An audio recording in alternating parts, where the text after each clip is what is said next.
Observateur, et si vous avez une bonne mémoire, et si vous êtes physionomiste, vous avez sans doute reconnu, pendant que les 22 acteurs de cette rencontre, 30 000 personnes poursuivent ce match, pelouse en parfait état et un vent assez violent qui soufflait en rafale et en tourbillon, et un premier tir soviétique du pied gauche qui est un tir de Lovtchev que vous verrez souvent au cours de drill, d'un niveau très moyen, je vous le dis tout de suite. C'était un match important. Les soviétiques ne pouvaient pas perdre ce match après leur défaite devant la France il y a 3 jours à Paris. Attaque soviétique, et qui n'inquiète pas le capitaine de la formation irlandaise, Kelly. Pareil. Il faut signaler que plusieurs grands joueurs irlandais qui jouaient également dans des équipes britanniques n'étaient pas là, notamment le meneur de jeu, le patron de cette équipe, Giles. Ici, c'est une des premières attaques sérieuses. Et une faute, vous avez vu, une faute qui n'a pas été signalée par l'arbitre. Vous avez vu que Pilgui est sorti de sa zone des 16 mètres. C'est si le règlement, qui était un des héros d'ailleurs de cette équipe irlandaise aujourd'hui. Le voici. Résiste à la charge de deux défenseurs soviétiques et un centre qui n'a pas été repris comme il aurait dû l'être. Réflexe un peu tardif, un dixième de seconde, le voici, il est déçu. Kurtsilava, il est vrai, le surveillait de très près. Kurtsilava, sur les ailes, sont dangereux, soit par Conroy, soit par Highway, alors que les soviétiques ont un très bon milieu de terrain, et Kolotov, Lovtchev, le numéro 4, qui tire de très loin, vous voyez un tir d'une trentaine de mètres, bien capté dans l'angle.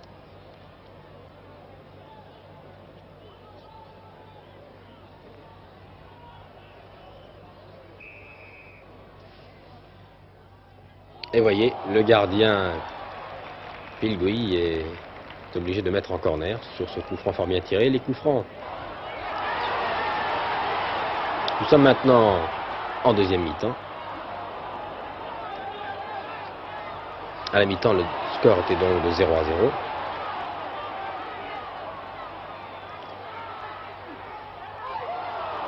Et voyez, une occasion irlandaise avec un chien. Je me demande ce que ce petit chien irlandais violent.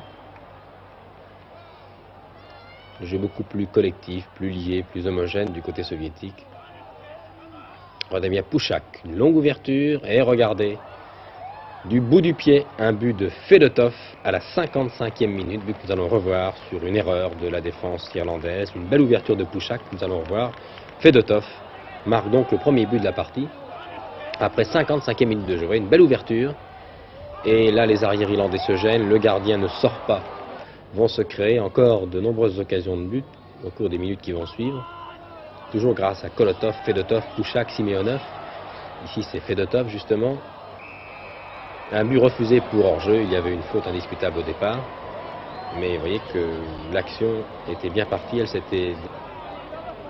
Un bon contrôle, encore Pouchak, qui croise avec Muntian. Regardez bien cette action, Muntian est parti à droite, il s'engage bien, tranquillement, pour Kolotov, qui n'a aucune peine à tromper le gardien Kelly. Il n'y avait pas hors-jeu, nous revoyons ce but une deuxième fois.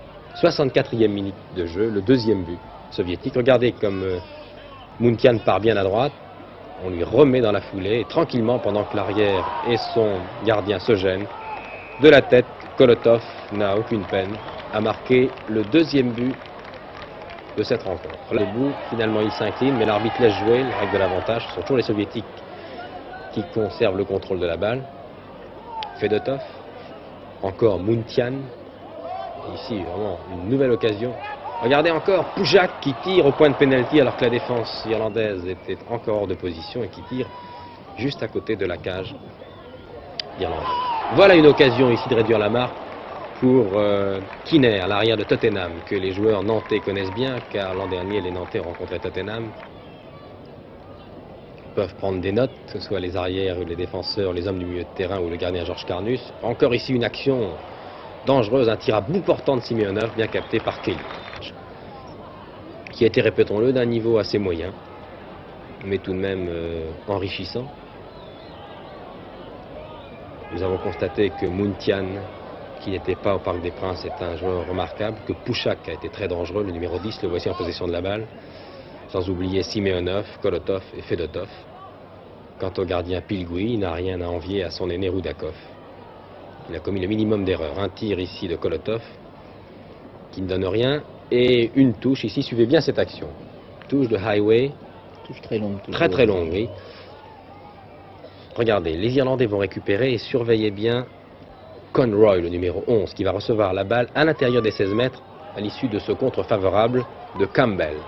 Regardez, tir du pied droit.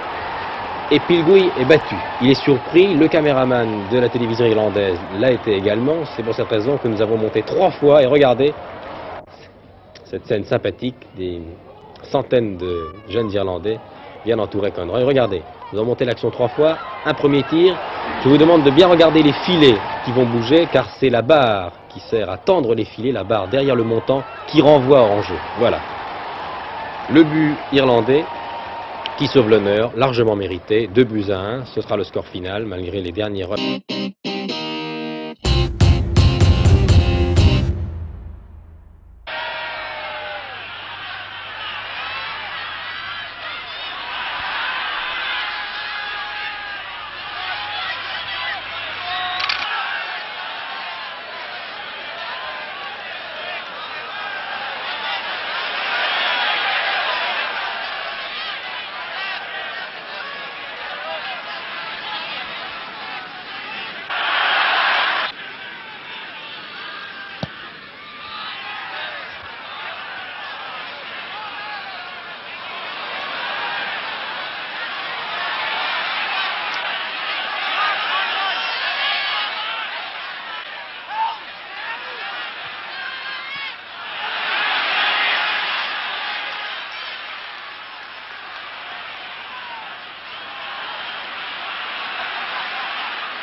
Le parc de Dublin, d'une part l'éclairage était nettement insuffisant et puis d'autre part l'ambiance a surpris les joueurs français. Ici vous allez voir le premier but marqué par Conroy qui donne l'avantage aux Irlandais. Les Irlandais admirablement emmenés par Giles menaient 1-0 au repos. L'égalisation française très attendue coïncidait avec la rentrée de Marco Molitor qui débordait sur l'aile gauche.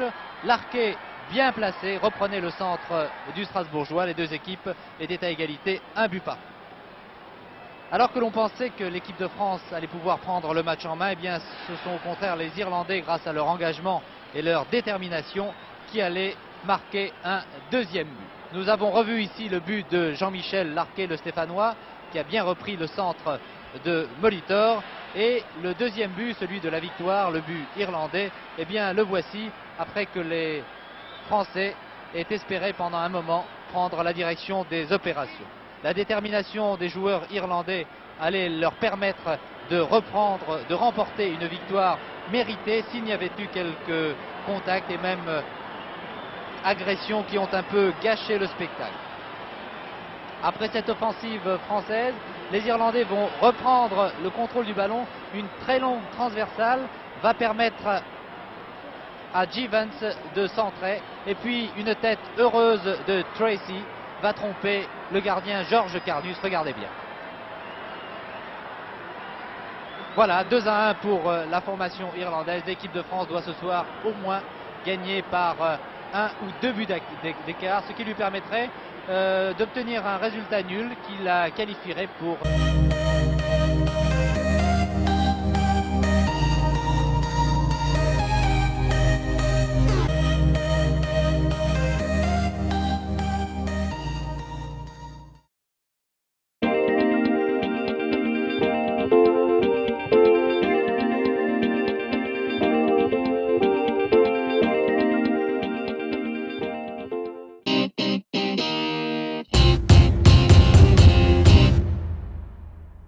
Rostani du Paris Football Club. Il a de nombreux supporters ici ce soir, vous vous en doutez. 25 ans, c'est sa 23e sélection. Ensuite, Claude Quitté au centre de la défense. Dans les buts, Alan Kelly, que vous découvrirez dans un instant. À l'arrière, Tom Carroll, Jim Holmes. Il y a eu quelques changements d'ailleurs. Burn n'a pas le numéro 12. Le capitaine Mulligan a le numéro 4. Numéro 5, McConville. Numéro 10, Burn et non pas le 12. Les Irlandais ont changé il y a quelques instants. C'est M. Thuohy, Liam Thuohy, entraîneur de l'équipe française, sélectionneur M. Georges Boulogne. A gêné les joueurs et je vous l'ai dit, plus de 40 000 spectateurs, c'est une très bonne surprise, ce qui prouve que lorsqu'on aime le football, que le match soit télévisé en direct ou non, on vient au stade et c'est une très bonne chose. Les joueurs français vont donc jouer à gauche en première mi-temps, maillot clair. Le coup d'envoi dans quelques secondes. Si vous aimez suivre avec un chronomètre dans votre salon, dans votre salle à manger, les matchs de football, vous pouvez le déclencher maintenant. Le match donc France-Irlande vient de commencer, c'est un match important. Contre-attaque des Irlandais par l'ailier gauche Don Givens du Queen's Park Rangers, un des meilleurs clubs irlandais. Attention à Givens, aux prises avec Trésor. Trésor a manqué le tacle, centre de Givens et corner concédé par Kidé. Han, le plus athlétique de l'équipe. Han cherche un camarade en bonne position. A trouvé Martin. Martin toujours. Martin croise, oh c'est bien joué ça. Tir, non. Manque de précision, mais la combinaison était belle. C'est un tir. Coup franc par l'arrière central Mulligan, qui est le capitaine de l'équipe. Toute l'équipe irlandaise dans le camp français. Peut-être qu'il passe à côté. Mais il y avait un Rostani, il faut essayer maintenant sur la gauche. Beretta, Rostani est parti en position d'ailier. Beretta préfère passer par le centre, tire au-dessus, mais il a eu raison, Beretta a tenté sa chance. Peut-être une vivacité. Rostani, tir de Rostani contré par la jambe de Burn, marqué. Voilà une belle action. Dans les 16 mètres, Henri Michel. Centre, oh une talonnade de Révelli. Fort bien joué au premier poteau. Talonnade française trouve la faille. Michel. Bonne balle. Adams, centre immédiatement d'Adams, sans doute, voilà qui est fait. Beau centre. Beretta, tranquillement dans les 16 mètres, reprise au-dessus. Et c'est dommage, c'était bien joué de la part de Beretta.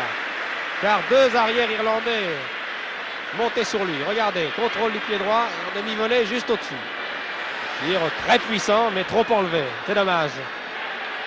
Les Irlandais font le mur à la limite, à 17 mètres sur la droite de Kelly. Dans le point de pénalty, Rostani, Larquet, Révelli, Adams, Flock et Quitté. Tête, reprise de Flock. Dans le paquet, Domenech sans doute. Domenech par la droite, il faut centrer maintenant, voilà qui est fait. Centre à ras de terre qui n'inquiète pas Martins, qui temporise et qui préfère une trentaine de mètres. Quitté directement, oh là là! Un tir canon de Quitté, qui n'a pas attendu que les défenseurs irlandais se placent. Très bien fait de la part du Niçois, et vous voyez que le tir passe. N'oublions pas que les Français ont été battus par cette équipe d'Irlande au mois de novembre. Révelli. Tir de Révelli. Oh là là. Voilà une bonne occasion. Henri Michel proteste, vous le voyez là-bas, car Révelli a été bousculé au moment de tirer. Voyons si cela est exact.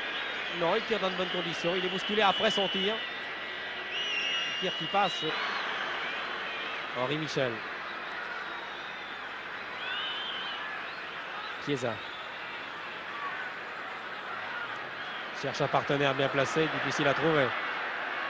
Adams. Oh, quel dommage. Adams. Ah. Rostani revient. Voilà. On donne à Adams. Ça va très bien joué. Beretta. Pour Chiesa, belle ouverture. Beretta. Chiesa dans les 16 mètres. Ah, c'était un centre-tir de Chiesa. La tête de Révelli. Les Français sont malheureux, maladroits en fin de match. Les Irlandais, eux, jouent toujours avec calme, sérénité. Et ils sont dangereux. Givens. Tir de Givens contré par Cardus. Premier sauvetage du gardien français.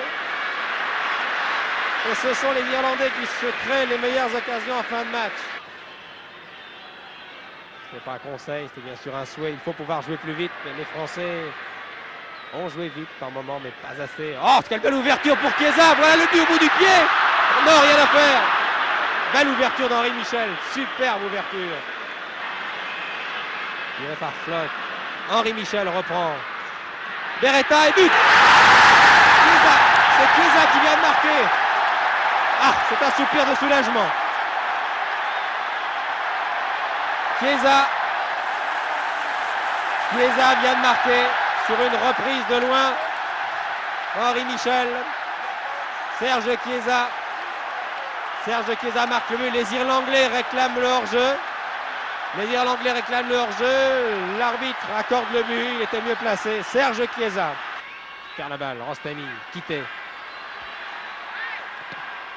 Contré. Tracy. Dennehy dans les 16 mètres. Centre. Domenech est là. Les Irlandais aussi. Holmes.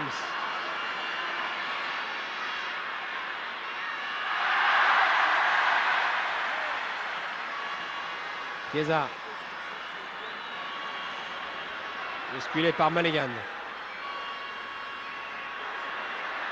Tir irlandais. Sur la barre, transversale. Une tête et égalisation. Égalisation irlandaise par l'avant-centre Tracy à l'issue d'un tir de Dennehy qui s'est écrasé sur le montant.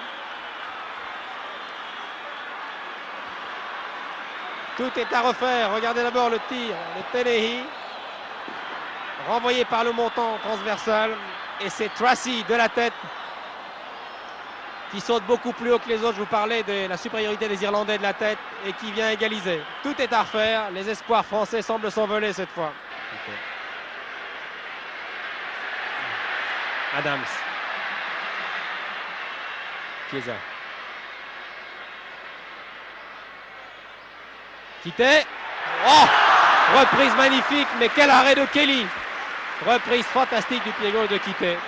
Les Irlandais ont joué à leur manière, football peu spectaculaire, peut-être peu esthétique, mais ô combien efficace et ô combien fatigant pour l'adversaire. Rostani, tir de Rostani contre. Il faut tirer maintenant, absolument. Michel, tir de Michel sur Kelly qui relâche la balle. Ah, les Français vraiment jouent leur...